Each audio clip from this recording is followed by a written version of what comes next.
All right, hello everyone. This is Crota coming at you, going over the Protoss direction patch changes, or the direction that David Kim and the design team is trying to take StarCraft 2. And let's take a look at the overall individual units. I thank you guys already for listening to me as much, and hopefully we'll get through Protoss in less than 7 minutes. All right, redesign the Void Ray.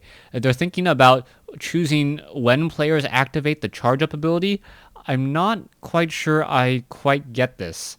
Unless, like, there doesn't seem to be a reason why you wouldn't want the Void Ray to charge up and do more damage, unless perhaps there was a bit of a balance where where you could toggle it, where the Void Ray either does a flat damage or it can charge up, but it initially deals less damage and charges up more to a higher ability.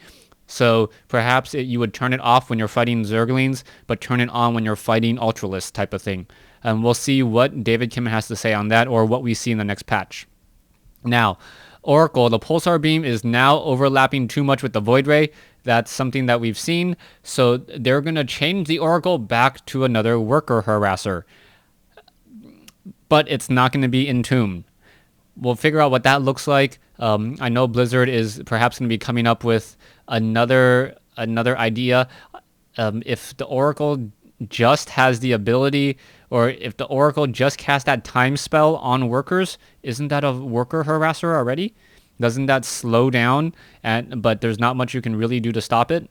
I don't know, maybe if you're Terran, shoot an EMP shockwave in there, or to try to remove that. Not 100% sure, but there's an idea. Now, buffing DTs, not necessarily for a DT rush, but have them more often in the late game. The DTs, the Dark Templars out there, seem to be a one-shot wonder, or a one-trick pony sort of deal, where I'm behind, I'm going to try to use Dark Templars, or I'm going to rush Dark Templars and hope to deal a lot of economic damage. Now, there's nothing wrong with those one-shot or one-trick ponies, but I think what Blizzard's trying to do is incorporate so that we see a wider array of units on the battlefield at the same time. And that's where we perhaps start to get into a little bit of a dangerous territory, where we're going to be watching a lot of things, trying to figure out like very, very strong unit compositions, multiple ground units, multiple air units with different roles, short of spellcasters, strong melee, strong range.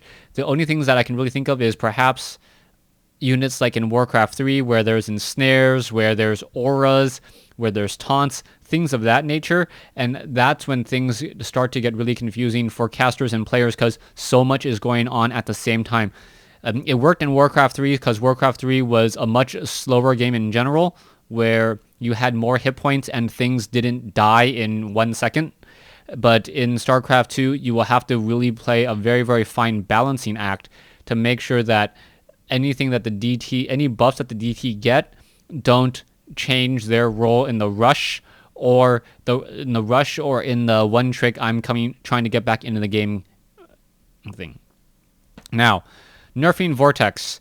They don't like how it's being used in Wings of Liberty, and they're hoping to actually phase out the unit completely. Now, I am very curious as to how they're going to phase this out. Nerfing Vortex is a very, very potent ability that is perhaps one of the only ways that I've seen players shut down Broodless or Ultralisk and Broodlord, or Infestor Broodlord.